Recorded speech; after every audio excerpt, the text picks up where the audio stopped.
ഞാനിപ്പോൾ പറഞ്ഞു വരുന്നത് ഇതാണ്.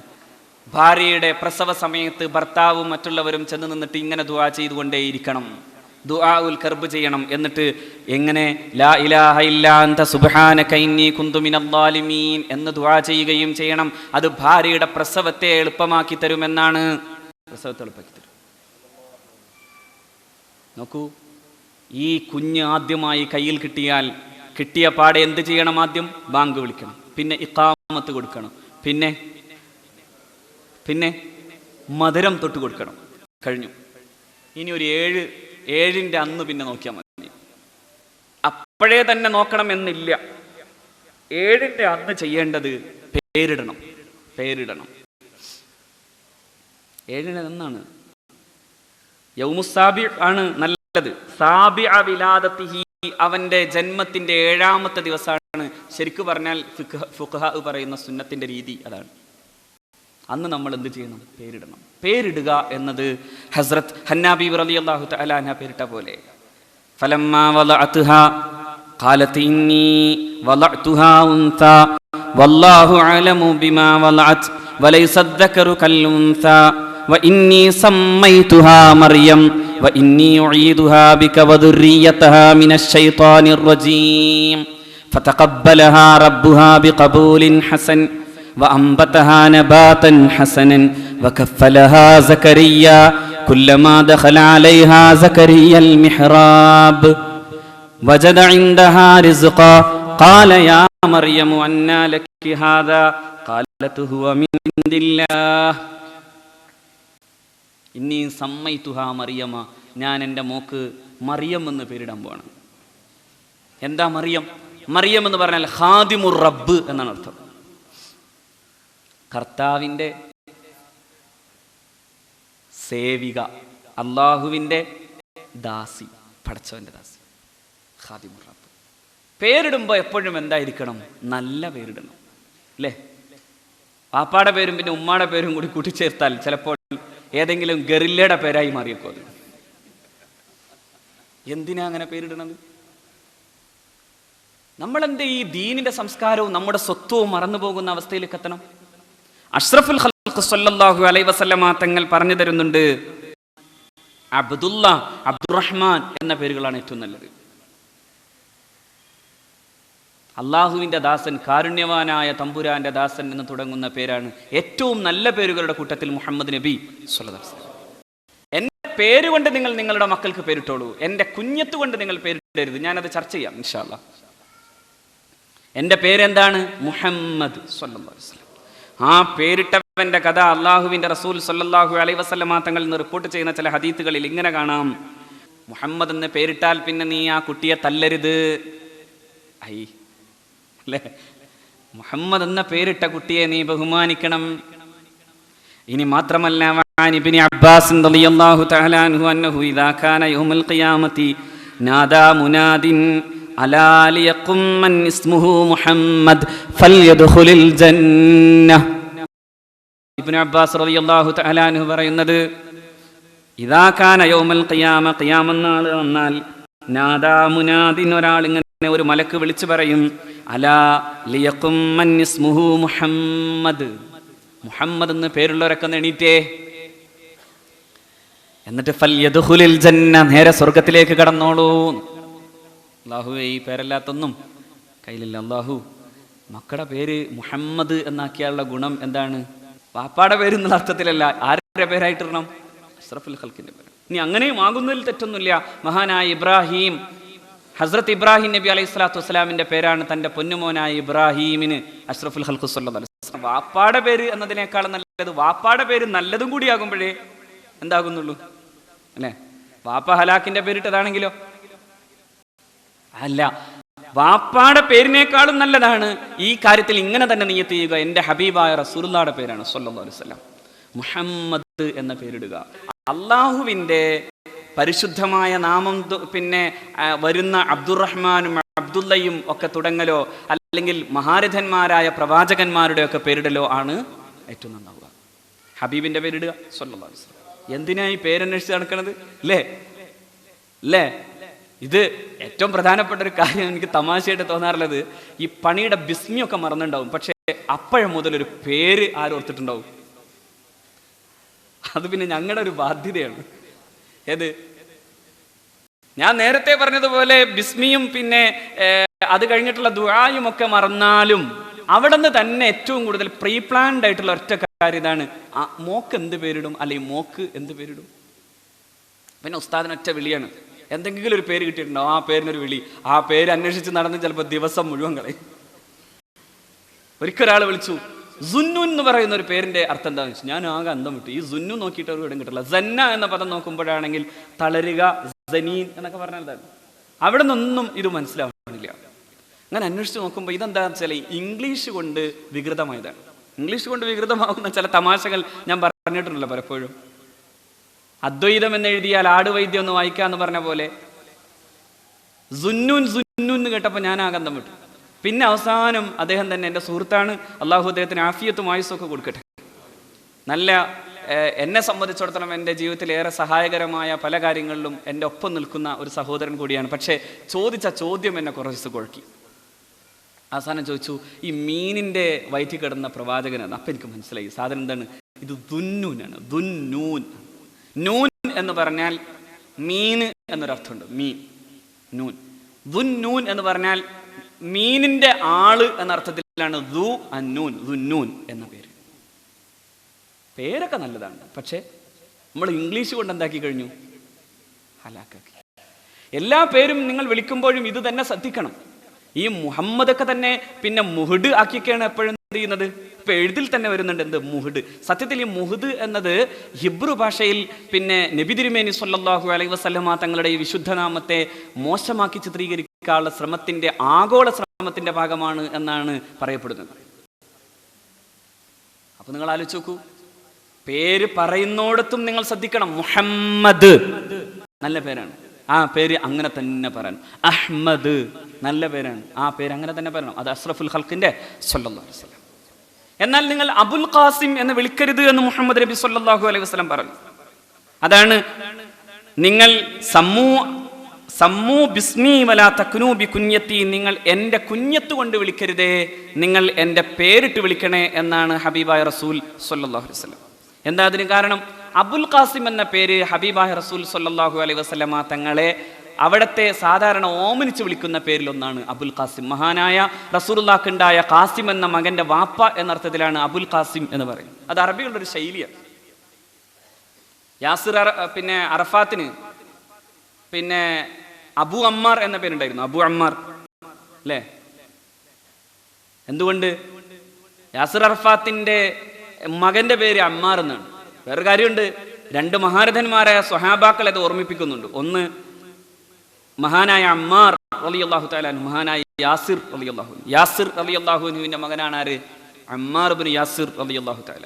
അഷ്റഫുൽ ഖൽഖ് സല്ലല്ലാഹു അലൈഹി വസല്ലമ തങ്ങൾ പിന്നെ ഈ അമ്മാർ ഇബ്നു യാസിർ റളിയല്ലാഹു തആല അൻഹുവിനെ ചിലപ്പോൾ വിളിക്കാറുണ്ടായിരുന്നത് യബ്ന സുമയ്യ എന്നായിരുന്നു. യബ്ന സുമയ്യ, സുമയ്യയുടെ മോനെ എന്ന് വിളിക്കാറുണ്ടായിരുന്നു. ഞാൻ എൻ്റെ മകൻ്റെ പേരിടുമ്പോൾ ഞാൻ ഈ പിന്നെ പേരന്വേഷിച്ച് പലരും പല പേരും പറഞ്ഞിട്ടും വേണ്ടാന്ന് തോന്നിയ പേരുകൾ മാറ്റിവെച്ചപ്പോൾ മുഹമ്മദ് എന്ന പേരിട്ടിട്ട് അമ്മാർ എന്ന പേരിടാൻ ഞാൻ കണ്ട ഒരു കാര്യം യബ്ന സുമയ്യ തന്നെയായിരുന്നു. അപ്പോൾ നിങ്ങൾക്ക് ബാക്കി മനസ്സിലായിട്ടുണ്ടാവും. യബ്ന സുമയ്യ എന്ന ഹബീബായ റസൂൽ സല്ലല്ലാഹു അലൈഹി വസല്ലം ആരെ വിളിച്ചു? അമ്മാർ ഇബ്നു യാസിർ റളിയല്ലാഹു തആല അൻഹു. കാരണം ആ സുമയ്യ അഷ്റഫുൽ ഖൽഖ് സല്ലല്ലാഹു അലൈഹി വസല്ലമയുടെ വിശുദ്ധ പ്രബോധനത്തെ ആദ്യം ഏറ്റുവാങ്ങുകയും ചരിത്രത്തിൽ ഇസ്ലാമിക സമൂഹത്തിന്റെ രക്തസാക്ഷിണിയായി മാറുകയും ചെയ്ത സുമയ്യ ബീവി റളിയല്ലാഹു തആല അൻഹ. യാസിർ കുടുംബം അനുഭവിച്ച തീരാവേദനകളുടെ കഥ ഇസ്ലാമിക ചരിത്രത്തിൽ നമുക്ക് കാണാം. പീഡനങ്ങളുടെ അറുതിയില്ലാത്ത പീഡനങ്ങൾക്ക് ശേഷം ഹസ്രത്ത് യാസിർ റളിയല്ലാഹു തആല അൻഹുവിനെയും മഹദി സുമയ്യ ബീവി റളിയല്ലാഹു തആല അൻഹയെയും പീഡനങ്ങൾ ഏൽപ്പിച്ച് അവസാനം മഹദി സുമയ്യ റളിയല്ലാഹു തആല അൻഹയെ ശത്രുക്കൾ അബൂജഹലും ഉത്ബത്തും ഷൈബത്തും കൂടി വളരെ മാരകവും മൃഗീയവും ആയ അർത്ഥത്തിൽ കൊല ചെയ്യുകയാണ് ചെയ്തത്. ആ പെണ്ണിൻ്റെ, ആ മഹിളാ രത്നത്തിൻ്റെ ഓർമ്മയാണ് അഷ്റഫുൽ ഖൽഖ് സല്ലല്ലാഹു അലൈഹി വസല്ലമ തങ്ങൾ യബ്ന സുമയ്യ എന്ന മഹാനായ അമ്മാർ ഇബ്നു യാസിർ റളിയല്ലാഹു തആല വിളിക്കാറുണ്ട്. അപ്പം ഞാൻ പറഞ്ഞു വന്നത്, ഇങ്ങനെ മക്കളുടെ പേരിട്ടുള്ള വിളി ഓമന പേര് എന്ന നിലയിൽ വിളിക്കപ്പെടാറുണ്ട്. അതിലൊന്നാണ് അബുൽ ഖാസിം എന്ന വിളി. ഈ പേര് ഇന്നിടാവോ ഇല്ലയോ എന്ന തർക്കം ഉണ്ട്. നബി തിരുമേനിയുടെ കുഞ്ഞത്ത് കൊണ്ട് വിളിക്കരുത് എന്ന് റസൂലുള്ളാഹി സ്വല്ലല്ലാഹു അലൈഹി വസല്ലമ തങ്ങൾ പറഞ്ഞ സ്ഥിതിയിൽ അങ്ങനെ വിളിക്കണ്ട, അതുകൊണ്ട് ആ പേരിടണ്ട എന്നർത്ഥത്തിലാണ് മഹാനായ ഇമാമുന ശാഫിഈ റളിയല്ലാഹു തആല. ഇവിടെ മഹാനായ ഇബ്നു ഹജറുൽ അസ്ഖലാനി റഹ്മത്തുള്ളാഹി അലൈഹി തങ്ങൾ തന്റെ ഫതഹുൽ ബാരിയിൽ ഈ ചർച്ച നടത്തുമ്പോൾ ഇമാം നബവിയെ ഉദ്ധരിച്ചുകൊണ്ട് പറയുന്നുണ്ട്, ഉഖ്തുലിഫ ഫി തകന്നി ബി അബിൽ ഖാസിം അലാ സലാസത്തി മദാഹിബ. 3 മദ്ഹബുകളായി അബുൽ ഖാസിം എന്ന പേരിനെ കുഞ്ഞത്തായി ഉപയോഗിക്കുന്നതിൽ അഭിപ്രായ വ്യത്യാസം കാണുന്നുണ്ട്. അൽ-അവ്വലു അൽ മൻഉ മുത്ലഖൻ, ഒന്ന് തീരെ പാടില്ല എന്നർത്ഥമാണ്. ഈ കൂടെയാണ് മഹാനായ ഇമാം ഷാഫി റളിയല്ലാഹു തആല. ഷാഫി ഇമാമിന്റെ ഒരു അഭിപ്രായം അതാണ്. ഏത്? ആ പേരിടണ്ടെന്ന്. സവാഉൻ കാന ഇസ്മുഹു മുഹമ്മദൻ അംല, ഈ കുട്ടിയുടെ പേര് മുഹമ്മദ് എന്ന് ഇട്ടിട്ടാണെങ്കിലും ഇട്ടിട്ടല്ലെങ്കിലും ശരി ആ പേരിടണ്ട എന്ന്. ഇനി മറ്റൊന്ന് ഇതാണ്, തബത്ത ദാലികാൻ ഷാഫിഈ റളിയല്ലാഹു തആല അൻഹു, ഈ അഭിപ്രായമാണ് ഇമാം ഷാഫി റളിയല്ലാഹു തആല അൻഹുവിൽ സ്ഥിരപ്പെട്ടിട്ടുള്ളത്. രണ്ടാമത്തത് വസാനി അൽ ജവാസു മുത്ലഖൻ, എന്തായാലും വേണ്ടില്ല അത് പേരിടാം. വയഖ്തസ്സു അന്നഹിയു ബി ഹയാത്തിഹി സ്വല്ലല്ലാഹു അലൈഹി വസല്ലം, ഹബീബായ റസൂലിന്റെ ഹയാത്തിന്റെ കാലത്താണ് ആ നഹി, ആ നിരോധനം പ്രത്യേകമായിട്ടുള്ളത് എന്നർത്ഥത്തിലാണ്. എന്തുകൊണ്ടെന്നാൽ ഈ പേര് വിളിക്കപ്പെട്ടത് അങ്ങനെയാണ്. ഒരിക്കൽ ഇന്നഹു കാന റസൂലുള്ളാഹി സ്വല്ലല്ലാഹു അലൈഹി വസല്ലം ഫി സൂഖ്, നബി തിരുമേനി സ്വല്ലല്ലാഹു അലൈഹി വസല്ലം ഒരിക്കൽ ചന്തയിലായിരിക്കുമ്പോൾ, നബി തിരുമേനി അങ്ങാടിയിൽ നിൽക്കുമ്പോൾ സമിഅ റജുലൻ യഖൂലു യാ അബൽ ഖാസിം എന്ന് വിളിക്കപ്പെട്ടു. നബി തിരുമേനി കേട്ടു ഒരാൾ അബുൽ ഖാസിം എന്ന് വിളിക്കുന്നത് കേട്ടു. ഫൽതഫത ഇലൈഹി, നബി അങ്ങോട്ട് തിരിഞ്ഞു നോക്കി. അത് കണ്ടപ്പോൾ അയാൾ പറഞ്ഞു, ലം അഇനിക, ഞാൻ നിങ്ങളെ ഉദ്ദേശിച്ചല്ല വിളിച്ചത്, ഞാൻ നിങ്ങളെ ഉദ്ദേശിച്ചല്ല വിളിച്ചതെന്ന് പറഞ്ഞു. അപ്പോഴാണ് അല്ലാഹുവിൻ റസൂൽ സല്ലല്ലാഹു അലൈഹി വസല്ലം പറഞ്ഞത്, ഫഖാല സമ്മു ബിസ്മി വലാ തകുനു ബികുന്യതി, എൻ്റെ പേര് വിളിച്ചാൽ മതി നിങ്ങൾ, മറിച്ച് അതായത് എൻ്റെ പേര് നിങ്ങളുടെ മക്കൾക്ക് ഇട്ടാൽ മതി. ആരെ എന്തിടരുത്? ഖാസിം എന്നിടരുത്. ഖാസിം എന്നിട്ടാൽ സ്വാഭാവികമായും അബുൽ ഖാസിം കൂടി വരാൻ സാധ്യതയുള്ളത് കൊണ്ടാണ് അങ്ങനെ പറയുന്നത്. എന്നാൽ ഇമാം നവവി റഹ്മത്തുള്ളാഹി അലൈഹി തങ്ങൾ ഈ അഭിപ്രായത്തെയാണ് സ്ഥിരീകരിച്ചിട്ടുള്ളത്. അതുകൊണ്ട് ഖാസിമെ കുഴപ്പമില്ല, അതുകൊണ്ട് കുഴപ്പമില്ല. ഖാസിം എന്ന പേര് ഇമാം നവവി റഹ്മത്തുള്ളാഹി അലൈഹി തങ്ങൾ പറയുന്നത് അത് ഹയാത്തുർ റസൂലിന്റെ കാലത്ത്, നബി തിരുമേനിയുടെ ജീവിത കാലഘട്ടത്തിലാണ് അത് കുഴപ്പമുണ്ടാവുക. കാരണം നബി തിരുമേനി സ്വല്ലല്ലാഹു അലൈഹി വസല്ലമ തങ്ങൾ ഹബീബ് നടന്നു പോകുമ്പോഴൊക്കെ ഇങ്ങനെ ആരെങ്കിലും വിളിക്കുന്നത് കണ്ടാൽ നബി തിരുമേനി തിരിയുക എന്ന് പറയുന്ന ഒരു ബുദ്ധിമുട്ട് ഒഴിവാക്കാനാണ് ഹബീബായ റസൂൽ സല്ലല്ലാഹു അലൈഹി വസല്ലമ തങ്ങൾ അങ്ങനെ പറഞ്ഞത് എന്നാണ്. എന്നാൽ ഇമാം ഷാഫി റളിയല്ലാഹു അൻഹു ഈ കാര്യത്തിൽ കട്ടൻട്രിയായി ഖണ്ഡിതമായി പറയുന്ന ഒരു കാര്യം ഇവിടെ തന്നെ നിൽക്കണം എന്നിടത്താണ്. ഏത്? ആ പേര് വിളിക്കേണ്ട എന്നിടത്താണ്. നിങ്ങൾ സൂക്ഷിച്ചോളൂ, അതിനുവേണ്ടി പറയാം. വിളിക്കപ്പെട്ടവർ കുഴപ്പമുണ്ടാവാതിരിക്കാൻ വേണ്ടിയാണ് ഞാൻ നബവി ഇമാമിന്റെ ഈ അഭിപ്രായത്തെ ഉദ്ധരിച്ചത്. അതാണ് ഞാൻ ഖാസിമിയെ കുഴപ്പമില്ല എന്ന് പറഞ്ഞത്. എന്തില്ല? പേടിക്കണ്ട. ഇമാം നവവി ഈ കാര്യത്തിൽ പ്രാമാണികനാണ്. ഇമാം നവവി റഹ്മത്തുള്ളാഹി അലൈഹി തങ്ങൾ പറയുന്നത് അത് റസൂലുള്ളാഹി സ്വല്ലല്ലാഹു അലൈഹി വസല്ലമ തങ്ങളുടെ ജീവിത കാലഘട്ടത്തിലാണ് ഈ പ്രശ്നം ഉണ്ടാവുക, അതുകൊണ്ട് വിഷയം ഇല്ല എന്ന്. അപ്പോൾ പേരിടുമ്പോൾ പ്രത്യേകം ശ്രദ്ധിക്കുക. എൻ്റെ പ്രിയപ്പെട്ട മാതാക്കളെ, പ്രത്യേകിച്ചും നിങ്ങൾ, ഞാൻ നിങ്ങളെ ഇങ്ങനെ കൊടയാണെന്ന് വിചാരിച്ചേക്കരുത്. എന്നാലും പ്രത്യേകിച്ച് പറയുന്നു, ഈ സ്ത്രീകൾ പിന്നെ കൊച്ചുമക്കൾക്ക് പേരിടുന്നിടത്തൊക്കെ ഉണ്ടാകുന്ന ഒരു വലിയ തടസ്സം എന്ന് പറയുന്നത്, നല്ല പേര് എന്ന് പറഞ്ഞാൽ അവർ കൊണ്ടുവരുന്ന 2 അക്ഷരമോ അല്ലെങ്കിൽ 3 അക്ഷരമോ ഒക്കെ കൂടാൻ പാടില്ലാത്ത പേരുകളാണ് അവരുടെ നിബന്ധന. കർമ്മശാസ്ത്ര ഗ്രന്ഥങ്ങളിൽ ഒരു ചെറുത്തും വെക്കാത്ത ഇക്കാര്യത്തിൽ നമ്മുടെ പെണ്ണുങ്ങൾക്കുള്ളൊരു നിബന്ധനയാണ് ഏത്? അത് 2 അക്ഷരമൊക്കെ. ചിഞ്ചു, കുഞ്ചു, പിഞ്ചു എന്നൊക്കെയാണ് പലപ്പോഴും പേര്. അതൊക്കെ ഒഴിവാക്കണം. ഇനി ഒരു കാര്യവും കൂടി, നല്ല പേരല്ലെങ്കിൽ ഹബീബായ റസൂൽ സല്ലല്ലാഹു അലൈഹി വസല്ലമ തങ്ങൾ നല്ല പേര് പിന്നെ മാറ്റിയിടുകയും ചെയ്തിട്ടുണ്ട്. ഹബീബായ റസൂൽ സല്ലല്ലാഹു അലൈഹി വസല്ലം ചില സ്വഹാബാക്കളിൽ തന്നെ നല്ല പേരില്ലാത്തവരെ നബി തിരുമേനി, അതായത് ഇസ്ലാമിലേക്ക് കടന്നു വന്നതിന് ശേഷം മാറ്റി. ചില കൊച്ചു മക്കളുടെ പേര് തന്നെ മോശമാണെന്ന് കണ്ടപ്പോൾ നബി തിരുമേനി സല്ലല്ലാഹു അലൈഹി വസല്ലമ തങ്ങൾ ആ പേര് മാറ്റി കൊടുക്കുകയും ചെയ്ത കഥ നമുക്കറിയാം. ഇത് ഹദീസിന്റെ കിതാബുൽ സ്വഹീഹുൽ ബുഖാരി തന്നെ രേഖപ്പെടുത്തുന്ന ഹദീസുകളിൽ കാണാം. മറ്റൊന്ന്, ഞാൻ എൻ്റെ അനുഭവം കൊണ്ടൊരു കാര്യം പറയാം. ഒരിക്കൽ കണ്യത്ത് ഉസ്താദ് നവ്വറല്ലാഹു മർഖദ മഹാനവറുകളുടെ അടുക്കൽ അഷ്റഫ് എന്ന പേരുള്ള ഒരു സഹോദരൻ ചെന്നു.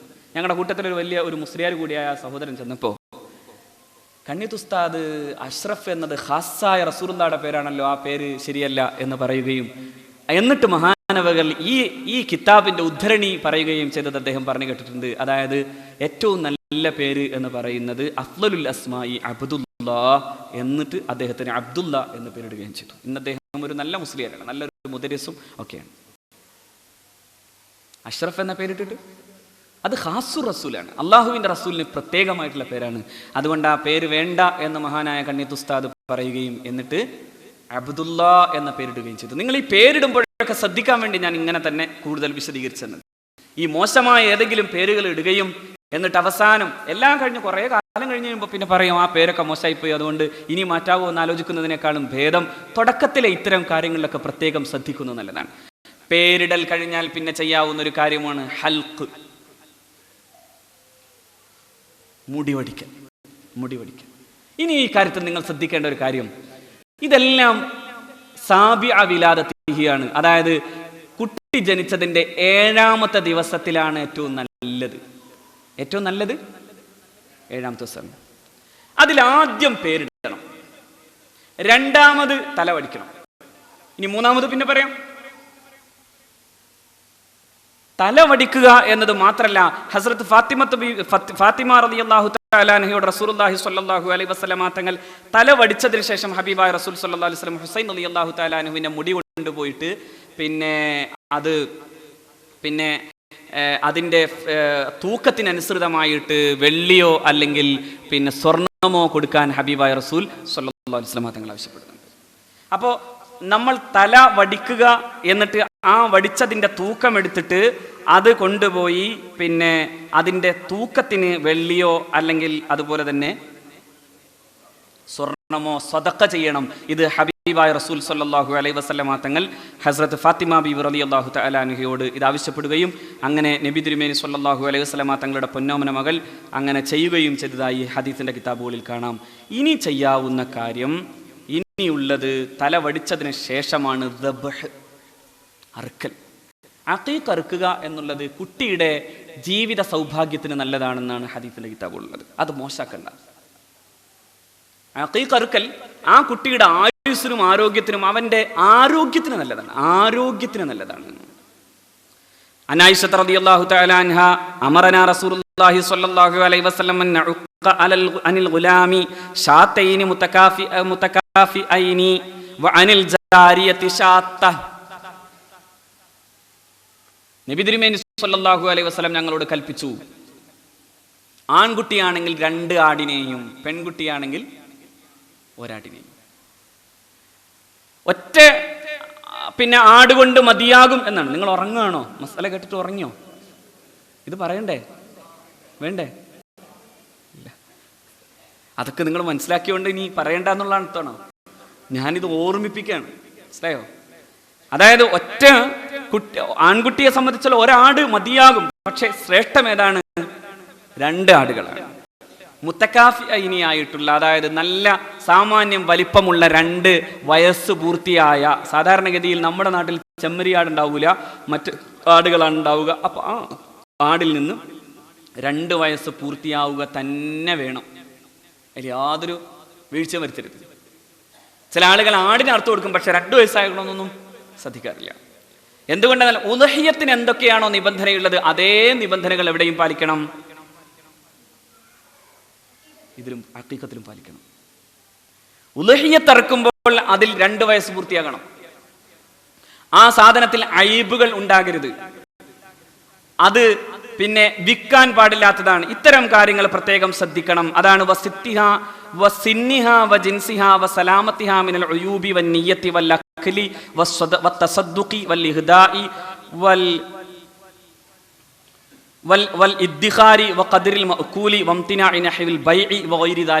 എന്ന് ഉളുഹിയത്തുമായി ബന്ധപ്പെട്ടുകൊണ്ടുള്ളതാണ് ഇതെല്ലാം.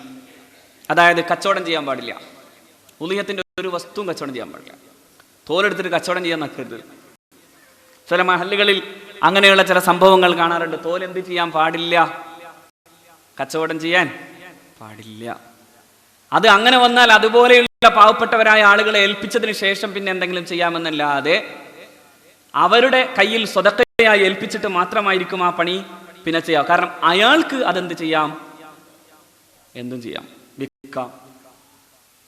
മനസ്സിലായോ? അല്ലാതെ സ്വന്തം ഈ പണി ഏൽക്കരുത്. കാരണം നേരെ അത് ബൈ ചെയ്യാൻ പാടില്ലാത്തതാണ്.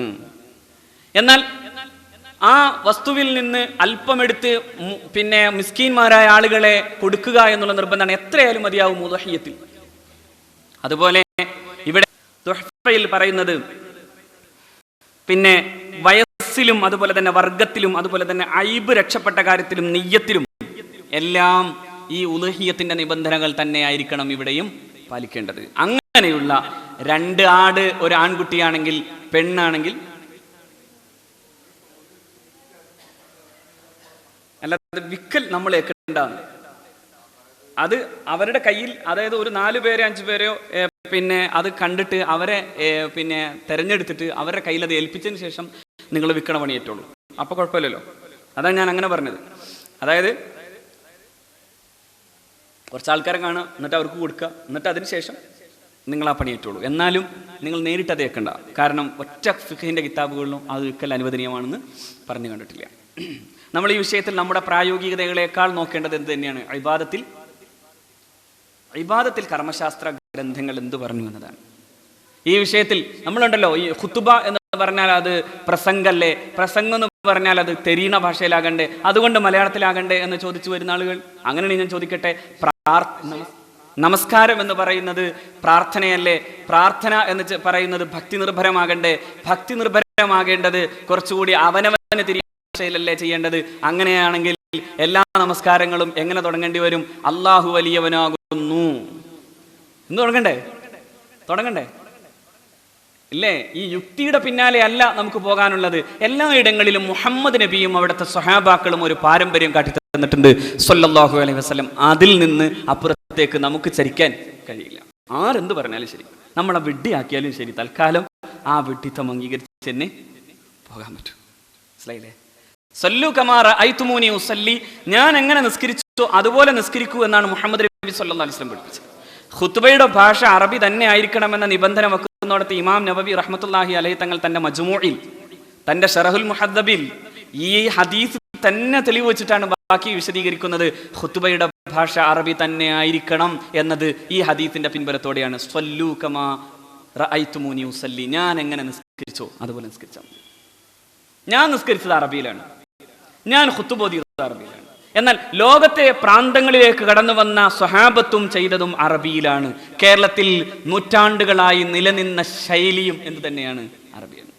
പുതിയതായി ഉണ്ടായി എന്നല്ലാതെ പഴയതായി നിലനിന്നൊക്കെ തന്നെ എല്ലായിടങ്ങളിലും എന്ത് തന്നെയാണ്? അറബി ഭാഷയാണ്. അപ്പൊ ഞാൻ പറഞ്ഞത്, എന്ത് കാര്യങ്ങളിലും കർമ്മശാസ്ത്രം നമ്മോട് എന്താണോ നിബന്ധന ചെയ്തത് അതിനപ്പുറത്തേക്ക് പോകാൻ നമുക്ക് കഴിയില്ല. നാം ഷാഫി ഫിഖിന്റെ അടിസ്ഥാനത്തിൽ നിന്നുകൊണ്ടാണ് ഈ ചർച്ച ഞാൻ നടത്തിയത്. അപ്പോൾ അതുകൊണ്ട് 2 ആടുകൾ ഒരു ആൺകുട്ടിക്കും നല്ലതാണ്, പെൺകുട്ടിക്ക് ഒരാടും നല്ലതാണ്. ഇല്ലെങ്കിൽ മറ്റേതെങ്കിലും മൃഗമാകാം. അതായത് അറുക്കപ്പെടാൻ യോഗ്യമായ മൃഗങ്ങളിൽ 2 വയസ്സ് പൂർത്തിയായിട്ടുള്ള പോത്തോ അല്ലെങ്കിൽ പശുവോ മറ്റ് അതുപോലെയുള്ള ആൾക്ക് വേറൊരു കാര്യവും കൂടിയും ശ്രദ്ധിക്കാവുന്നതാണ്. അതായത് 7 കുട്ടികൾക്ക് പങ്കു ചേർത്തും എന്ത് ചെയ്യാം? 7 മക്കൾക്ക് വേണ്ടി പങ്കാളിത്തത്തോടു കൂടെ എന്ത് ചെയ്യാം? മാട് ഒട്ടകങ്ങളെ പറ്റും, ആട് പറ്റൂല. മാട് ഒട്ടകങ്ങൾ, ആടെന്ത് ചെയ്യില്ല? പറ്റുള്ളൂ. പക്ഷേ മാട് വർഗം ഒട്ടകവും, ഈ 2 വർഗങ്ങളിൽ നിന്ന് ഏതിനെയും എന്ത് ചെയ്യാവുന്നതാണ്? 7 പേർക്കും ആകാവുന്നതാണ് എന്ന് പറഞ്ഞാൽ അത് മതിയാകും. 7 പേർക്കും മതിയാകും. സാധാരണ ഉളുഹിയത്തിൽ ഉള്ളതുപോലെ 7 പേർ പങ്കാളികളായിട്ട് നമ്മൾ മാടുകളെയോ ഒട്ടകത്തെയോ അറുക്കും പോലെ ഇവിടെയും അറുക്കാവുന്നതാണ്. ഇനി ഇവിടെ പ്രത്യേകം ശ്രദ്ധിക്കേണ്ട ഒരു കാര്യം, വയുസന്നു തബ്ഖുഹ, അതിനെ പുഴുങ്ങിയെടുക്കൽ സുന്നത്താക്കപ്പെടും. വെറുതെ അറുത്തിട്ട് എല്ലാവർക്കും കൊണ്ടേ കൊടുക്കല്ല, അത് പുഴുങ്ങിയിട്ട് കൊടുക്കലാണ് കുറച്ചുകൂടി നന്നാവുക. പുഴുങ്ങിയിട്ട് കൊടുക്കുക എന്ന് വെച്ചാൽ വേവിച്ചിട്ട് തന്നെ കൊടുക്കാൻ. തബ്ഖ് ചെയ്യാന്ന് പറഞ്ഞാൽ പോരാ, അതിൽ മധുരം കലർത്തലും നല്ലതാണ്. എന്നാൽ അത് തഫാഉലാണ് എന്നാണ് കിതാബുകളുള്ളത്. തഫാഉൽ, അതൊക്കെ സഹിക്കണോ, തിന്നാ മതി അല്ലേ? കുറച്ചെങ്കിലും അങ്ങനെ ചെയ്യുക. എന്ത് ചെയ്യുക? പുഴുങ്ങ. നമ്മുടെ വീട്ടിൽ തന്നെ അതിൻ്റെ സൽക്കാരവുമായി ബന്ധപ്പെട്ടുകൊണ്ട് ചെയ്യാം. അത് നേർച്ചയാക്കാതിരിക്കുന്നിടത്തോളം കാലം അതറക്കുന്നവരും തിന്നാം. ഞാനിത് എൻ്റെ മകന് വേണ്ടി നേർച്ചയാക്കി എന്ന് പറഞ്ഞിട്ടാണ് ആ ഉരുവിനെ അറുത്തിട്ടുള്ളതെങ്കിൽ അതെന്ത് ചെയ്യാൻ കഴിയില്ല. അറുക്കൽ ആർക്കാണോ സുന്നത്ത് എന്ന നിലയിൽ ബാധ്യതയായിട്ടുള്ളത് അയാൾക്ക് പറ്റൂല. അപ്പൊ ഞാൻ പറഞ്ഞു വന്നത്, അങ്ങനെ ഭക്ഷണം കഴിക്കാം, അതിൽ ഈ പറയപ്പെടുന്ന നേർച്ചയാക്കിയിട്ട് ചെയ്താൽ ഒഴിച്ച് ബാക്കി കഴിക്കാവുന്നതാണ്. അല്ലെങ്കിൽ ഈ അറുക്കുന്നവനും അറുക്കുന്ന ആളുടെ കൂടെ ചെലവ് നിർബന്ധമാക്കപ്പെട്ട, അതായത് ഇയാൾ ചെലവ് കൊടുക്കൽ നിർബന്ധമായിട്ടുള്ള ആളുകൾക്കും ഈ ഭക്ഷണം കഴിക്കാൻ പറ്റുകയുമില്ല. പക്ഷേ അതിൽ അല്പം മധുരം ചേർക്കൽ നല്ലതാണ്. മാത്രവുമല്ല, വലാ യുക്സറു അതിൻ്റെ എല്ല് പൊട്ടിക്കപ്പെടാത്ത രൂപത്തിൽ എടുക്കലാണ് കുറച്ചുകൂടി നല്ലത്. അറുത്തിട്ട് എല്ല് പൊട്ടിക്കപ്പെടാതെ ഊരിയെടുക്കാൻ പറ്റുന്ന വിധത്തിൽ അത് ചെയ്യേണ്ടതാണ് എന്ന് മനസ്സിലായോ? അപ്പോൾ വലാ യുക്സറു അളുമുഹ, അങ്ങനെ എല്ല് പൊട്ടിക്കപ്പെടരുത്. എല്ലുകൾ പൊട്ടിക്കപ്പെടുക എന്ന് വന്നാൽ അത് ഈ കുട്ടിയുടെ ആരോഗ്യത്തെ ബാധിക്കാനുള്ള സാധ്യതയാണ് കർമ്മശാസ്ത്ര പണ്ഡിതന്മാർ പറയുന്നത്. അതാണ് തഫാഉലൻ ലിസ്സലാമത്തി അഅ്ളാഇൽ മൗലൂദി, ഈ കുട്ടിയുടെ അവയവങ്ങൾ രക്ഷപ്പെടാനുള്ള ഒരു മംഗളകരമായ അവസ്ഥയ്ക്ക് വേണ്ടിയാണ് അത് പൊട്ടിക്കരുത് എന്ന് പറഞ്ഞത്. ഇനി ആണെങ്കിൽ തന്നെ ഫൈൻ ഫഅല ലം യുക്റഹ് ലാകിന്നഹു ഖിലാഫുൽ ഔല, ഇനി അങ്ങനെ ചെയ്താൽ തന്നെ കറാഹത്തൊന്നുമില്ല, പക്ഷെ നല്ലതല്ല. മനസ്സിലാക്കുന്നുണ്ടോ? കറാഹത്തല്ല, ലം യുക്റഹ്, പക്ഷെ കറാഹത്തൊന്നുമില്ല, പക്ഷെ ലാകിന്നഹു ഖിലാഫുൽ ഔല, അതത്ര നല്ലതിന് എതിരായ രീതിയാണ്. ഏറ്റവും നല്ലത് എന്ന് പറയുന്ന ഒരു അവസ്ഥ ഉണ്ടാവില്ല, എന്തിനും ഒരു നന്മ ഏറ്റവും നല്ലത്. ചില കാര്യങ്ങൾ ഏറ്റവും നല്ലതാണെങ്കിലും ചിലപ്പോൾ ചെയ്യാൻ പറ്റിക്കൊള്ളണമെന്നില്ലാത്തൊരവസ്ഥയും ഉണ്ട്. ഖിലാഫുൽ ഔല എന്നത് ചിലപ്പോൾ ആവശ്യമായി മാറുന്ന ഒരവസ്ഥയുമുണ്ട്. കാരണം ഇവിടെ പൊട്ടിക്കാൻ പറ്റാതെ വന്നാൽ പിന്നെ അറുക്കണ്ടെന്ന് വിചാരിക്കണ്ട, പണി നടത്തണ്ടെന്ന് വിചാരിക്കണ്ട. ഖിലാഫുൽ ഔല ആണെങ്കിൽ എന്ത് ചെയ്യണം? ആ പണി നടക്കണം. മനസ്സിലായില്ലേ? അങ്ങനെയുണ്ട് ചിലത്. ശരിക്കു പറഞ്ഞാൽ ഈ ഖുതുബക്ക് മുമ്പുള്ള ഈ പ്രസംഗ പരിപാടികളൊക്കെ കുറിച്ച് പറഞ്ഞു പോയാൽ ഏറ്റവും അവസാനം പറയാവുന്ന ഒരു കാര്യമാണ് ഖിലാഫുൽ ഔല അത്ര നല്ലൊരു പണിയല്ല. പക്ഷേ അതാവശ്യമായി വരുന്ന ഒരുപാട് സാഹചര്യങ്ങൾ, അതിൻ്റെ സാമൂഹിക സാഹചര്യങ്ങൾ വളർന്നു വരികയാണ്. ഇനി അതിനെ ഖിലാഫുൽ ഔല എന്ന് പറഞ്ഞ് മാറ്റി നിർത്തിയാൽ ചിലപ്പോൾ അതിനേക്കാൾ വലിയ ഷെറും ഫിത്നയും ഇടങ്ങേറും ബുദ്ധിമുട്ടൊക്കെ ഇനി ഉണ്ടായേക്കാം. മാത്രമല്ല ഈ ഖൗമിനെ വെള്ളിയാഴ്ച ജുമാ നമസ്കാരത്തിന് ശേഷം പിന്നെ സലാം വിട്ടാൻ കാണാത്തൊരവസ്ഥയിലാണ് ഇപ്പോഴുള്ളത്. പിന്നെ എങ്ങനെ വാഴ്ന്നു വെക്കാൻ നിൽക്കുക? സലാം വിട്ടാൻ കാണണ്ടേ? അസ്സലാമു അലൈക്കും ഒരു വട്ടം പറഞ്ഞാൽ പിന്നെ വഅലൈക്കും അസ്സലാം എന്ന് പറയുന്നതിന് മുമ്പേ അവൻ ഗേറ്റിനടുത്ത് എത്തിയിട്ടുണ്ടാവും. പിന്നെ ഇവനെ എങ്ങനെ വാഴ്ന്നു കേൾക്കാൻ നിർത്താൻ പറ്റും? അപ്പോൾ അതുണ്ടാക്കുന്ന ബോധവൽക്കരണ പരിപാടികൾക്ക് കിട്ടുന്ന ഒരു ശാസ്ത്രീയമായ മാർഗം എന്ന നിലയിൽ ഞാൻ ഇതൊക്കെ ഇടയ്ക്ക് സൂചിപ്പിച്ചു പോകുന്നത് അതിനു വേണ്ടി എന്ന നിലയിൽ മാത്രമാവാം. അല്ലാതെ നോക്കുമ്പോൾ അത് ഖിലാഫുൽ ഔലയാണ്, അതും നല്ലതല്ല. എന്നാൽ കറാഹത്തല്ല. അതാണ് നിങ്ങൾ ആലോചിച്ച് നോക്കൂ, വലം യുക്റഹ് കറാഹത്തല്ല വലാകിന്നഹു ഖിലാഫുൽ ഔല. അപ്പം നിങ്ങൾ ആലോചിക്കേണ്ടത് കറാഹത്തിന്റെ താഴെ മാത്രമേ എന്ത് വരുന്നുള്ളൂ? ഖിലാഫുൽ ഔല വരുന്നുള്ളൂ. അപ്പോൾ ഇങ്ങനെ അറുത്തിട്ട് അത് ചെയ്യുക എന്നുള്ളത് ഒരു കുട്ടിയുടെ നന്മക്കും അവൻ്റെ ആരോഗ്യത്തിനും നല്ലതാണെന്ന് മുഹമ്മദ് നബി സല്ലല്ലാഹു അലൈഹി വസല്ലം പഠിപ്പിക്കുന്നു. ഇനി ഇതൊക്കെ കഴിഞ്ഞു, ഇപ്പൊ പ്രസവം കഴിഞ്ഞു. പ്രസവത്തിന് ശേഷമുള്ള 7ാമത്തെ ദിവസത്തിൽ ഇത് ചെയ്തു. 7ാമത്തെ ദിവസത്തിൽ ഇത് ചെയ്തിട്ടില്ലെങ്കിൽ അറവ എന്ന് പറയുന്നത് വേണമെങ്കിൽ ആ കുട്ടിയുടെ പ്രായപൂർത്തി വരെ ഈ വാപ്പയുടെ അല്ലെങ്കിൽ വാപ്പയെ പോലെയുള്ളവന്റെ ബാധ്യതയായി നിലനിൽക്കുന്നുണ്ട്. ഇനിയും പറ്റിയില്ലെങ്കിൽ ഫിഖ്ഹിന്റെ കർമ്മശാസ്ത്ര പണ്ഡിതന്മാരുടെ വാക്കുകളിൽ ഇങ്ങനെയും കാണാം, ആ കുട്ടിക്ക് പിന്നെ പ്രായപൂർത്തിയായതിനു ശേഷം അവന് കഴിയുമ്പോൾ അവൻ അറുക്കപ്പെടാതിരുന്ന ഈ അറവ അവന് നടത്താവുന്നതാണ്. അതാണ് അല്ലാഹുവിന്റെ റസൂൽ മുർത്തഹീനുൻ എന്നാണ് മുഹമ്മദ് നബി സല്ലല്ലാഹു അലൈഹി വസല്ലം. ഈ കുട്ടി ഒരർത്ഥത്തിൽ പണയമാണ്. ആ പണയം ഏതുകൊണ്ടാണ് വീടുന്നത്? അറവ കൊണ്ടാണ് വീടുന്നത്. അപ്പൊ അത് നടന്നിട്ടില്ലെങ്കിൽ എന്ത് ചെയ്യാം? ഈ പ്രായപൂർത്തി വരെ അറുക്കാം, അതിന്റെ സമയമുണ്ട്. ഇനി അതില്ലെങ്കിൽ ഖലാ എന്ന നിലക്ക് പ്രായപൂർത്തിക്ക് ശേഷമാവാം, അത് ആർക്കുമാവാം. ഈ ബാലൻ അല്ലെങ്കിൽ ഈ പെൺകുട്ടി അവർക്ക് സാമ്പത്തികമായ ശേഷി ഉണ്ടാവുകയും അതിന് സൗകര്യം ഉണ്ടാവുകയും ചെയ്താൽ അത് ചെയ്യാവുന്നതാണ് എന്ന് കർമ്മശാസ്ത്ര പണ്ഡിതന്മാർ പറഞ്ഞു തരുന്നു. ഇത്രയും കാര്യങ്ങൾ നമ്മൾ പഠിച്ചു. ഇനി ഈ കുട്ടിയുടെ വളർച്ചയിൽ എന്തൊക്കെ ചെയ്യണം? ആ കുഞ്ഞിനോട്, ആ കുഞ്ഞിന് ആദ്യം കൊടുക്കേണ്ട ഒരു സാധനമുണ്ട്, അമ്മിഞ്ഞപ്പാൽ. അല്ലേ? സൗന്ദര്യവൽക്കരണത്തിന്റെ പുതിയ മേച്ചിൽപ്പുറങ്ങൾ കാണുമ്പോൾ മുലപ്പാൽ എന്ന് പറയുന്ന ഈ അമൃതിന് പകരമാക്കി നാം ബേബി ഫുഡുകളുടെ ലോകത്തേക്ക് തിരിയുമ്പോൾ നഷ്ടപ്പെടുന്നത് ഈ കുഞ്ഞിന്റെ ആരോഗ്യമാണെന്ന് എന്തുകൊണ്ട് എൻ്റെ പ്രിയപ്പെട്ട മാതാക്കൾക്ക് തിരിയുന്നില്ല? വിശുദ്ധ ഖുർആൻ ഉമ്മയുടെ ബുദ്ധിമുട്ടുകളെയും അവളുടെ വേപതുകളെയും കുറിച്ച് പറയുന്നിടത്ത് വിശുദ്ധ ഖുർആൻ പറഞ്ഞു, ഹമലതുഹു ഉമ്മുഹു വഹ്നൻ അലാ വഹ്ൻ വഫിസാലുഹു ഫീ ആമൈൻ. അവന്റെ ഉമ്മ അവനെ ദൗർബല്യത്തിന്റെ മേൽ ദൗർബല്യത്തിലാണ് ചുമന്നത്. 10 മാസക്കാലം ചുമന്ന് ഗർഭിണിയായിരിക്കുന്ന ഗർഭകാലഘട്ടത്തിന്റെ ബുദ്ധിമുട്ടുകളെയാണ് വിശുദ്ധ ഖുർആൻ പറഞ്ഞത്.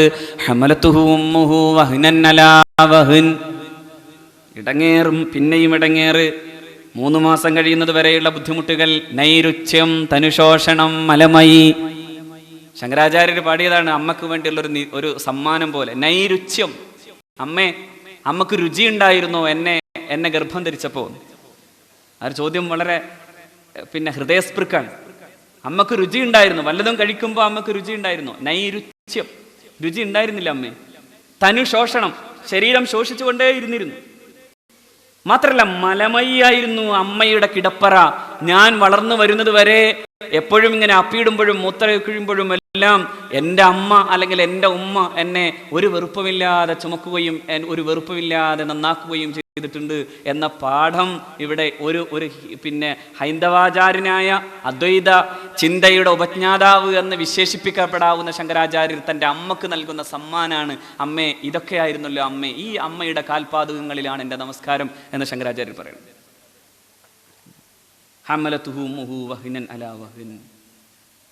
ഉമ്മ ദൗർബല്യങ്ങൾക്ക് മേൽ ദൗർബല്യങ്ങൾ വഹിച്ചിട്ടാണ് ഇവനെ ചുമന്നത്.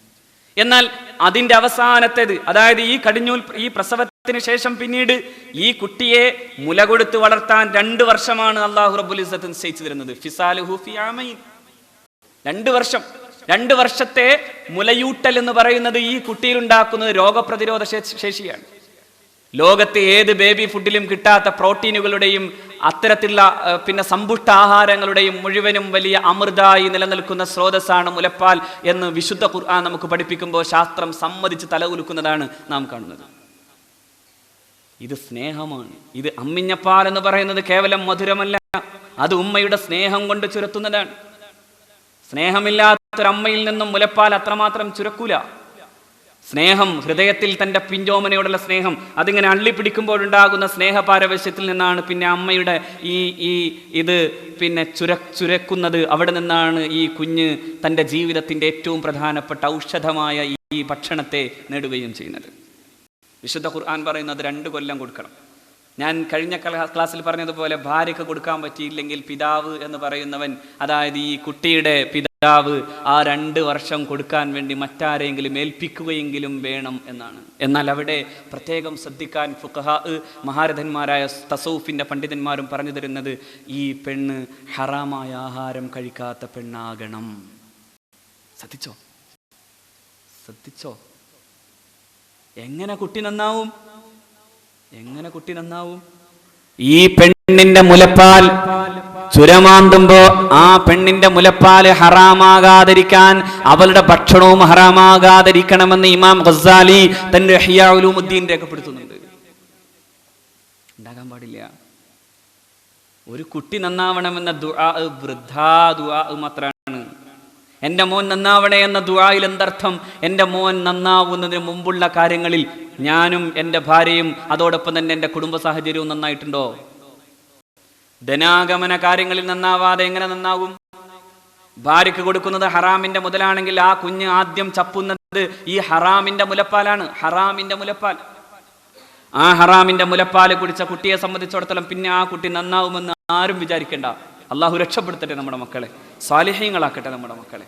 പക്ഷെ അവിടെ നിബന്ധനയായി മഹാരഥന്മാർ പറഞ്ഞു തരുന്നതാണ്, ആ മുലപ്പാൽ കൊടുക്കുന്ന പെണ്ണ് ഏത് പെണ്ണായാലും, ഭാര്യയാകാം, ഭാര്യ അല്ലെങ്കിൽ മുലപ്പാൽ കൊടുക്കാൻ വേണ്ടി പിതാവാകുന്ന ഈ മനുഷ്യനെ ഏൽപ്പിച്ചിട്ടുള്ളത് ഏതെങ്കിലും ഒരു സ്ത്രീയാണെങ്കിൽ, അങ്ങനെ ഉണ്ടായിരുന്നു പഴയ കാലങ്ങളിൽ. അതുകൊണ്ടാണല്ലോ ഹലീമ റളിയല്ലാഹു തആല അൻഹ അഷ്റഫുൽ ഖൽഖ് സ്വല്ലല്ലാഹു അലൈഹി വസല്ലമ തങ്ങൾ എന്ന ഈ ലോകത്തിന്റെ നായകന്റെ മുല കൊടുക്കാൻ ഏൽപ്പിക്കപ്പെട്ട പെണ്ണ്, അതായത് അവിടത്തേക്ക് മുലപ്പാൽ കൊടുക്കാൻ വേണ്ടി ഏൽപ്പിക്കപ്പെട്ട പെണ്ണാണ് ഹലീമത്തു സഅദിയ്യ റളിയല്ലാഹു തആല അൻഹ.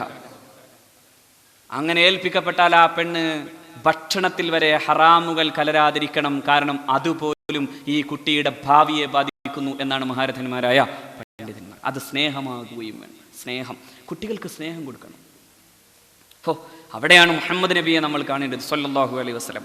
അഷ്റഫുൽ ഖൽഖ് സ്വല്ലല്ലാഹു അലൈഹി വസല്ലമ തങ്ങൾ തൻ്റെ പിഞ്ചോമന മക്കളെ മാത്രമല്ല മറ്റുള്ളവരെയും സ്നേഹത്തോടെയും വാത്സല്യത്തോടെയുമാണ് ഹബീബായ റസൂൽ സ്വല്ലല്ലാഹു അലൈഹി വസല്ലം.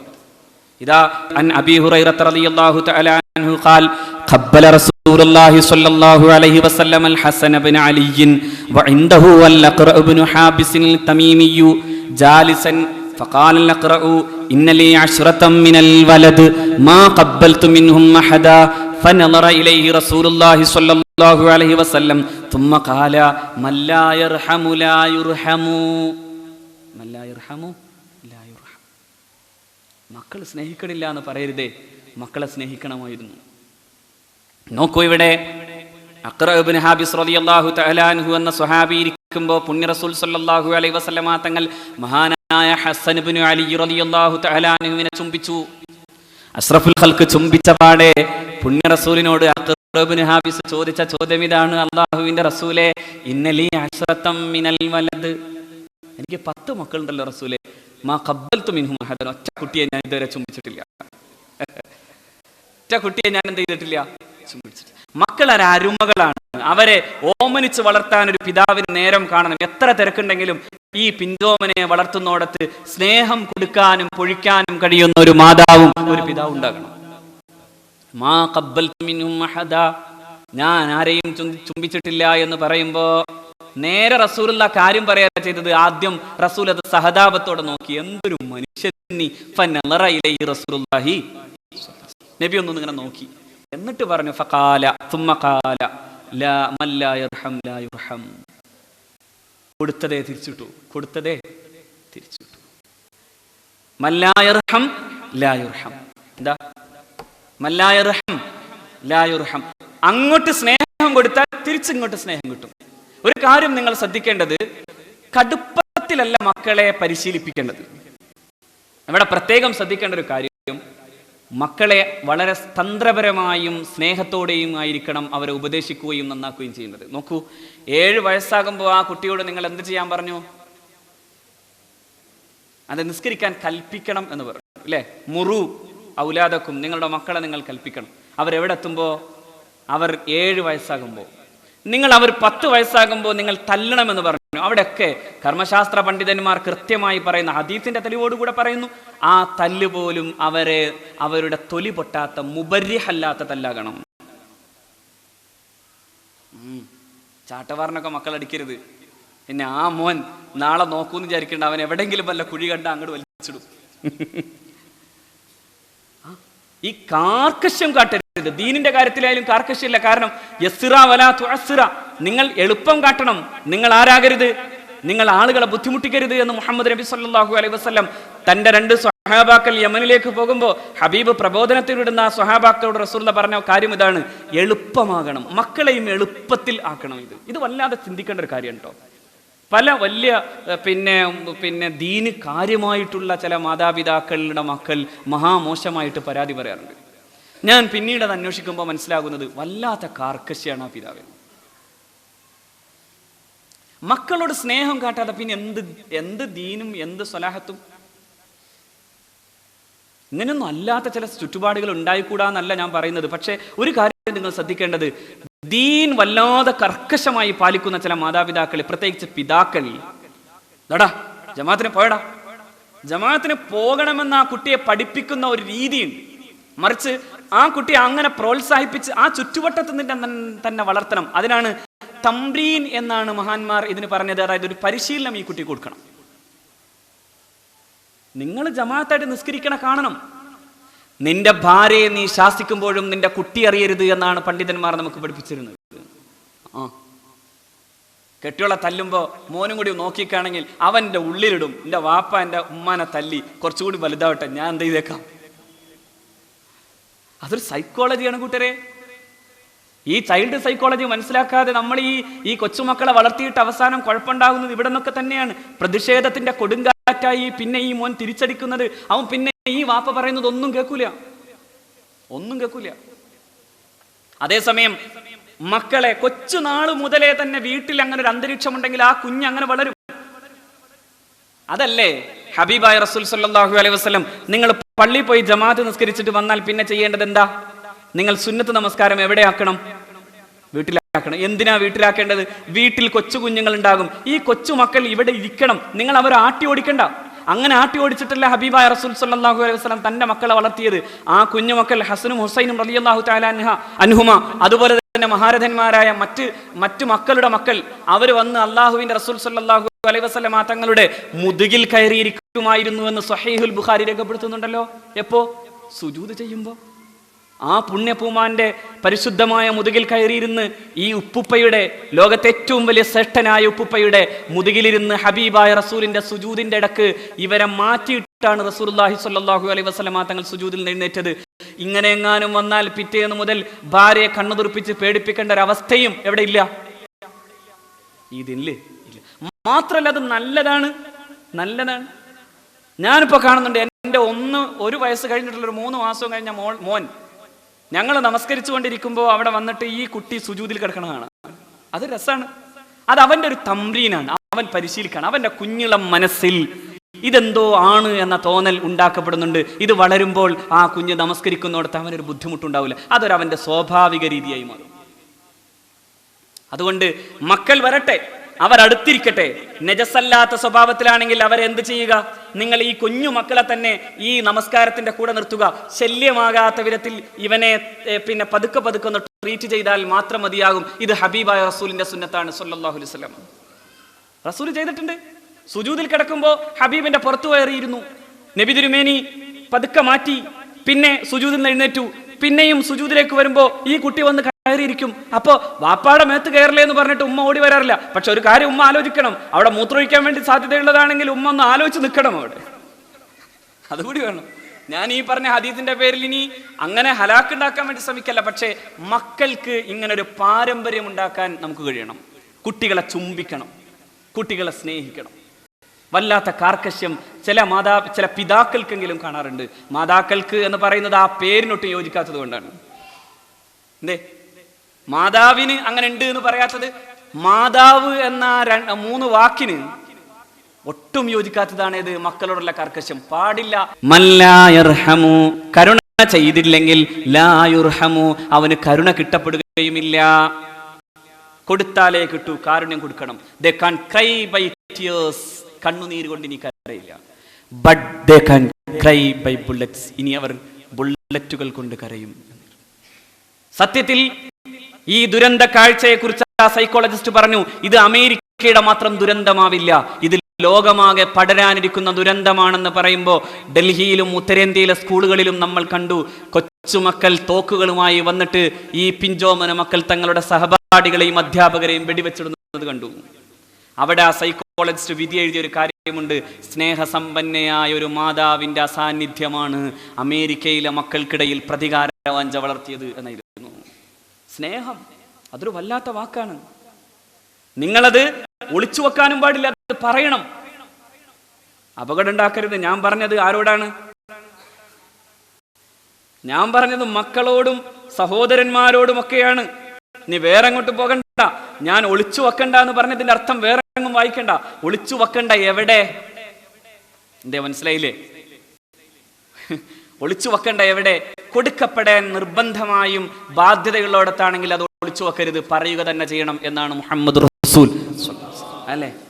ഞാൻ അയാളെ സ്നേഹിക്കുന്നു എന്ന് പറഞ്ഞ അള്ളാഹുവിന്റെ റസൂലിന്റെ മുമ്പിൽ ചെന്ന സ്വഹാബിയോട് നീ ആ മനുഷ്യനോട് അത് പറഞ്ഞു എന്ന് ചോദിച്ച മുഹമ്മദ് നബി സ്വല്ലല്ലാഹു അലൈഹി വസല്ലമ തങ്ങൾ പറഞ്ഞത് നീ ആ മനുഷ്യനോട് അത് പറയണം എന്നായിരുന്നു സ്വല്ലല്ലാഹു അലൈഹി വസല്ലം. സ്നേഹം പടരാതിരിക്കുന്നിടത്തോളം കാലം, അത് തടുത്തു നിർത്തപ്പെടുന്നിടത്തോളം കാലം അതൊരിക്കലും പ്രയോജനം ചെയ്യാത്തതാണ്. അതാ മല്ലായർഹം ലായുർഹം. സ്നേഹിച്ചാലേ തിരിച്ചു കിട്ടും. മക്കളെ സ്നേഹിക്കണം, ഭാര്യയെ സ്നേഹിക്കണം, സ്നേഹിക്കാൻ കടപ്പെട്ടവരെയൊക്കെ സ്നേഹിക്കണം. വേറെങ്ങും പോകരുത്. സ്നേഹത്തിനുമുണ്ട് ഒരതിര്, ആ അതിരിൽ നിന്നുകൊണ്ട് ദീൻ പറഞ്ഞ പോലെ സ്നേഹിക്കണം.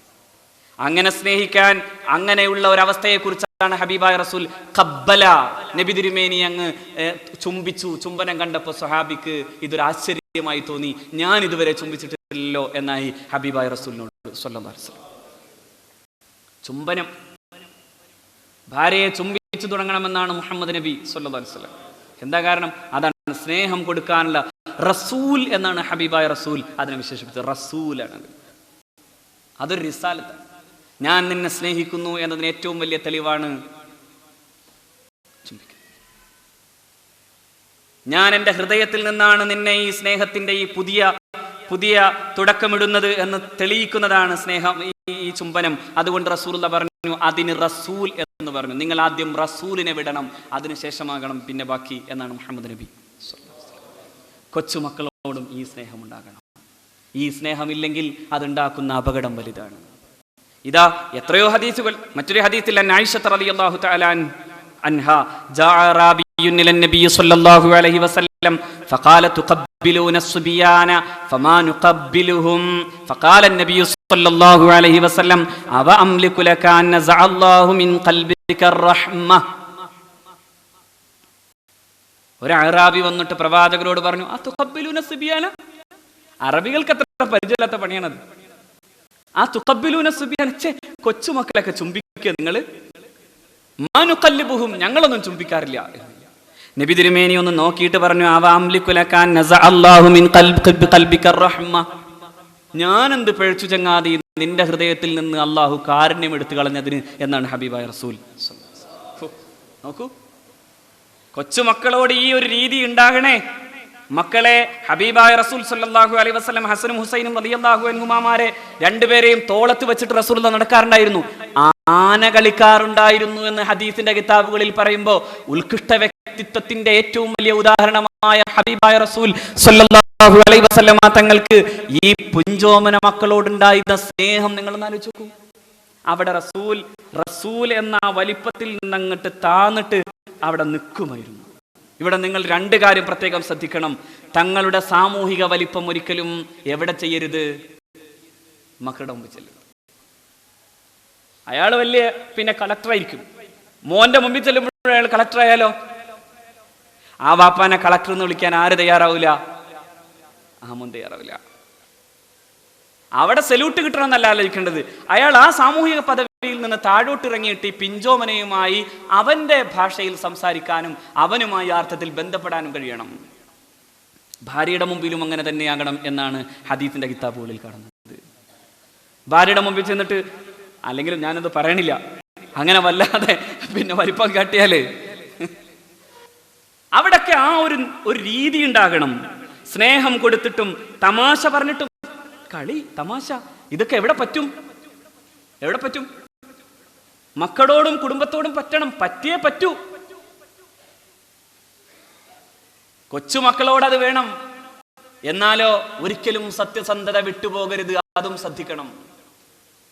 ഹബീബ് സല്ലല്ലാഹു അലൈഹി വസല്ലമ തങ്ങൾ ഒരിക്കൽ ഒരു പെൺകുട്ടി, ഒരു സ്ത്രീ, ഒരു ഉമ്മ മകനെ വിളിച്ചിട്ട് എന്തോ കൊടുക്കാമെന്ന് പറഞ്ഞ പ്രവാചകർ സല്ലല്ലാഹു അലൈഹി വസല്ലം നോക്കി നിൽക്കുമ്പോൾ ആ സ്ത്രീ മകനെ വിളിച്ചത് കൊടുക്കാം എന്ന് വെറുതെ പറഞ്ഞുകൊണ്ട് മാത്രമാണ്. റസൂൽ പറഞ്ഞു, ഇനി മേലിൽ അത് ചെയ്യരുത്. ഈ കുട്ടിയിൽ നുണ പറയൽ ഹലാലാണ് എന്നൊരു ബോധം ആരുണ്ടാക്കി കൊടുക്കുന്നുണ്ട്? അല്ലേ? വീട്ടിൽ എന്തെങ്കിലും സംഭവിച്ചു എന്ന് വെച്ചോളൂ, ഒരു കുപ്പി പൊട്ടി അല്ലെങ്കിൽ എന്തെങ്കിലും ഒരു അപകടകരമായ ഒരവസ്ഥ ഉണ്ടായി, ഉമ്മാടെ കയ്യിൽ നിന്നാണ് വീണത്, മോൻ 5 വയസ്സുള്ള മോൻ അവിടെ നിൽക്കുന്നുണ്ടായിരുന്നു, മോനോട് പറയാ വാപ്പ വരുമ്പോ പറയരുട്ടോ എന്ന്. അല്ലെങ്കിൽ അതിന് വേറെന്തെങ്കിലും നുണയുണ്ടാക്കി പറയാ, ഈ മോൻ ആദ്യം അതിനെ ഇങ്ങനെയാണ് വായിക്കുക, ഉമ്മ ഇത്തരം കാര്യങ്ങളിൽ പിന്നെ എന്ത് ചെയ്യാം എന്ന് പറഞ്ഞു തരുന്നുണ്ട്.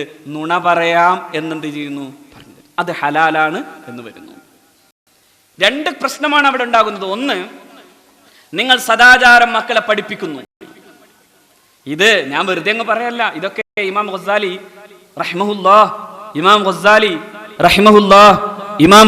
റഹ്മത്തുള്ളാഹി അലൈഹി തങ്ങൾ തന്റെ ഇഹ്യയിൽ വളരെ കൃത്യമായ ഒരു മനഃശാസ്ത്ര വിശകലനം പോലെ എഴുതി വെച്ചതാണ് ഞാനിപ്പോ നിങ്ങളോട് ഇങ്ങനെ പറയുന്നത്. ഒരു കൊച്ചുമകനെ നിങ്ങൾ സ്വലാഹത്ത് പഠിപ്പിക്കുമ്പോൾ തന്നെ നിങ്ങൾ ശ്രദ്ധിക്കണേ, അത് നിങ്ങളുടെ സ്വകാര്യതകളിൽ അത് പാലിക്കാതെ പോകരുത്. അവന് കാപ്പട്യം ഉണ്ടാകാനുള്ള സാധ്യതയുണ്ട്. എത്ര സൈക്കോളജിക്കലാണത്? നിങ്ങൾ അവനോട് പറയുന്നുണ്ട്, പിന്നെ എവിടെയെങ്കിലും ചെന്ന് അസ്സലാമു അലൈക്കും പറയണം എന്നൊക്കെ പറയുന്നുണ്ട്, പക്ഷെ അവനോട് അത് ചെയ്യണില്ല. അസ്സലാമു അലൈക്കും അവനോട് പറയണില്ല. നിങ്ങൾ നമസ്കാരവും കാര്യങ്ങളൊക്കെ ചെയ്യുമ്പോൾ അതിലൊക്കെ പിന്നെ വേണ്ടത്ര ശുഷ്കാന്തിയോ ഒന്നും കാണിക്കണില്ല. എന്നാൽ ഇവനെ അത് പറയുകയും പുറത്തൊക്കെ പോയാൽ വലിയ കാര്യമായി കാണിക്കുകയും ചെയ്യുന്നു. അപ്പൊ ഇവിടെ എന്തുണ്ടാവുന്നുണ്ട്? നിങ്ങൾ ഉറങ്ങല്ലേ, ഇതൊന്ന് ശ്രദ്ധിച്ചോക്കെ. ഇവിടെ എന്തുണ്ടാവുന്നുണ്ട്? കാപ്പട്യം. ഈ കാപ്പട്യം ഹലാലാണെന്ന് ഈ കുട്ടി പഠിക്കുന്നു. അവനറിയാതെ അവനിൽ ചേരുന്ന ഒരു പാഠമായി മാറുന്നു. ഉമ്മാക്കും ബാപ്പാക്കും ഒക്കെ ഇതൊക്കെ ആവാം, അപ്പൊ നമ്മുടെ സ്വകാര്യതയിൽ ഇതൊക്കെ ആവാം, പുറത്താവാതിരുന്നാ മതി. 2 മുഖം പഠിപ്പിച്ചു കൊടുക്കാണ് അവിടെ, 2 മുഖം പഠിപ്പിച്ചു കൊടുക്കുക. അതുകൊണ്ട് എന്റെ പ്രിയപ്പെട്ട രക്ഷകർത്താക്കളെ ശ്രദ്ധിക്കണേ. ഇവിടെ മുഹമ്മദ് നബി സല്ലല്ലാഹു അലൈഹി വസല്ലം പറഞ്ഞു, നീ ആ കുട്ടിയെ വിളിച്ചിട്ട് എന്തെങ്കിലും കൊടുത്തിട്ടാകണം ആ മോനെ നീ സ്വീകരിക്കേണ്ടത്, ഇല്ലെങ്കിൽ നുണ എന്നത് ഹലാലാണെന്ന് വരുമെന്ന് ഹബീബായ റസൂൽ. ഇല്ലേ എന്റെ പ്രിയപ്പെട്ട ഉമ്മമാരെ, പെങ്ങന്മാരെ, എന്റെ പ്രിയപ്പെട്ട സഹോദരന്മാരെ, ഇങ്ങനെയൊക്കെ പറയാറില്ലേ? നമ്മൾ അറിയാതെ പറയുന്നില്ലേ? പറയില്ലേ?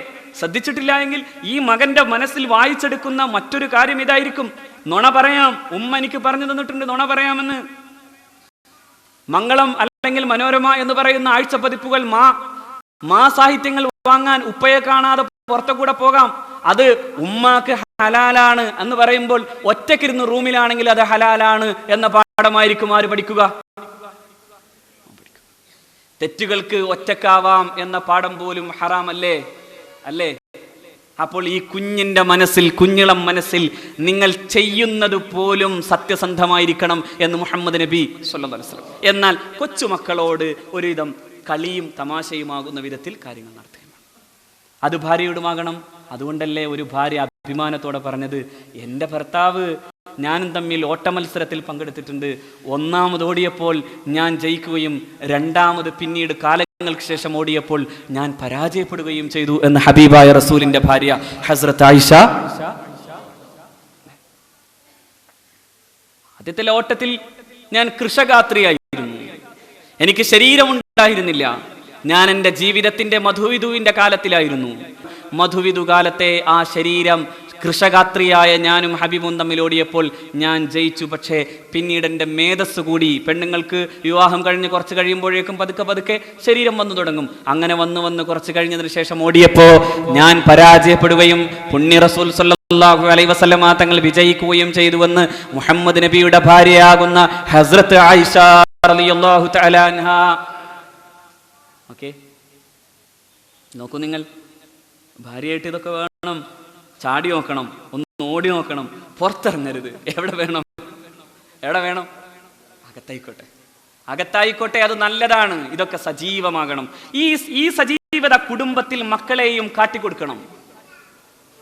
ഉമ്മയും ബാപ്പയും തമ്മിലുള്ള സ്നേഹസ്മരണമായ ഈ പെരുമാറ്റങ്ങൾ അതിര് കടക്കാതിരിക്കുന്നിടത്തോളം കാലമുള്ളത് അത് ഈ മകനെ സ്വാധീനിക്കും. എൻ്റെ ഉമ്മയും ബാപ്പയും സ്നേഹ സമ്പന്നരാണ് എന്ന ബോധം ഉണ്ടാക്കുക തന്നെ ചെയ്യും. അതിര് കടക്കുന്നിടത്തല്ല ഞാൻ പറഞ്ഞത്, അതിര് കടക്കാത്ത മറ്റു കാര്യങ്ങളിൽ. അതിര് കടക്കുന്നിടത്തേക്ക് പോകണം. അല്ലാത്ത സ്നേഹങ്ങൾ അങ്ങോട്ടും ഇങ്ങോട്ടും പകരുമ്പോഴൊക്കെ കൊച്ചുമക്കൾക്ക് മുമ്പിലിരിക്കണം. അല്ലാത്ത ബഹളമുണ്ടാകുമ്പോഴോ മക്കളറിയാതെയാകണം ശാസന പോലും ചെയ്യേണ്ടത് ഭാര്യയെ. ഇല്ലെങ്കിൽ ഈ ശാസന പോലും ഈ കൊച്ചു മനസ്സിലുണ്ടാക്കുന്ന മുറിപ്പെടുത്തൽ വലുതായിരിക്കും എന്നാണ്. ഇൻഷാ അല്ലാഹ് ഞാൻ അടുത്ത ദിവസം ഈ വിഷയത്തിന്റെ അടുത്തതിലേക്ക് കിടക്കാം. ഒരു വാപ്പയുടെ ഉപദേശം മുതൽ തുടങ്ങാം. വിദ്യാഭ്യാസത്തിന്റെ പുതിയതും പഴയതുമായ രീതികളെക്കുറിച്ച് പറയാം. അള്ളാഹു തൗഫീഖ് ചെയ്യട്ടെ. അതുകൊണ്ട് ഇന്ന് വന്നവർ മക്കൾ എന്താണ് എന്നാക്കണമെന്നതിനെ കുറിച്ച് ചിന്തിക്കുന്നുവെങ്കിൽ നാളെ വരാതിരിക്കരുത്. അള്ളാഹു തൗഫീഖ് ചെയ്യട്ടെ. അർഹമുർ-റഹീമീനായ റബ്ബേ, ഈ വാക്കുകളെ നീ സ്വീകരിക്കണേ നാഥ, ഈ വാക്കുകളെ നീ സ്വീകരിക്കണേ രക്ഷിതാവേ. അള്ളാഹുവേ, ഞങ്ങൾ ഈ പറഞ്ഞത് നിന്റെ ഹബീബിന്റെ സുന്നത്താണ്. അള്ളാഹുവേ, ആ സുന്നത്ത് മുറുകെ പിടിക്കാൻ നീ ഞങ്ങൾക്ക് തൗഫീഖ് ചെയ്യണേ അല്ലാഹ്.